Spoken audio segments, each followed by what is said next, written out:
ഹരിയാനയിലെ യൂത്ത് കോൺഗ്രസ് നേതാവ് ഹിമാനി നർവാളിന്റെ മൃതദേഹം അടങ്ങിയ സ്യൂട്ട് കേസുമായി പ്രതി നടന്നു പോകുന്ന ദൃശ്യങ്ങൾ 24-ന് ലഭിച്ചു.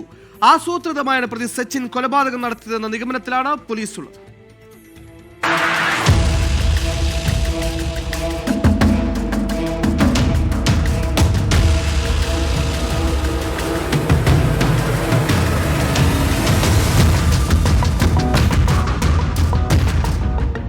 ഹിമാനി നർവാളിന്റെ കൊലപാതകത്തിൽ റോത്തക്കിൽ മൊബൈൽ റിപ്പയറിംഗ് കട നടത്തുന്ന 32-കാരനായ സച്ചിനാണ് അറസ്റ്റിലായത്.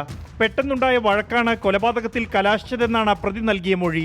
എന്നാൽ കൊലപാതകം ആസൂത്രിതമാണെന്നതിന്റെ കൂടുതൽ തെളിവുകൾ പോലീസിന് ലഭിച്ചു. ഫെബ്രുവരി 27-ന് വിജയ് നഗറിലെ ഹിമാനിയുടെ താമസ സ്ഥലത്തെത്തിയ സച്ചിൻ അന്ന് അവിടെ തങ്ങി. അടുത്ത ദിവസമാണ് മൊബൈൽ ചാർജറിന്റെ കേബിൾ ഉപയോഗിച്ച് ഹിമാനിയുടെ കഴുത്തിൽ മുറുക്കി കൊല നടത്തിയത്. കൊലപാതക ശേഷം ഹിമാനിയുടെ ആഭരണങ്ങളും മൊബൈൽ ഫോണും ലാപ്ടോപ്പും മോഷ്ടിച്ച പ്രതി ഹിമാനിയുടെ സ്കൂട്ടറിൽ ഇവ സ്വന്തം കടയിലേക്ക് മാറ്റി. പിന്നീട് തിരിച്ചെത്തിയാണ് മൃതദേഹം സൂട്ട്കേസിലാക്കി ഉപേക്ഷിക്കാനായി കൊണ്ടുപോയത്. ഹിമാനിയുടെ മൃതദേഹമടങ്ങുന്ന സൂട്ട്കേസുമായി പ്രതി പോകുന്ന CCTV ദൃശ്യങ്ങളാണ് പോലീസിന് ലഭിച്ചത്. ഓട്ടോയിൽ സാംബ്ല ബസ് സ്റ്റാൻഡിന് സമീപം എത്തിയ പ്രതി ആളൊഴിഞ്ഞയിടത്ത് സൂട്ട്കേസ് ഉപേക്ഷിച്ച് കടന്നുകളയുകയായിരുന്നു എന്നാണ് പോലീസിന് നൽകിയ മൊഴി. ഹിമാനി ഭീഷണിപ്പെടുത്തി തന്നിൽ നിന്നും പണം തട്ടിയതിന്റെ വൈരാഗ്യത്തിലാണ് കൊല നടത്തിയതെന്ന് പ്രതി മൊഴി നൽകിയെങ്കിലും ഇക്കാര്യങ്ങൾ പരിശോധിച്ചു വരികയാണെന്ന് പോലീസ് അറിയിച്ചു. 24 ഡൽഹി.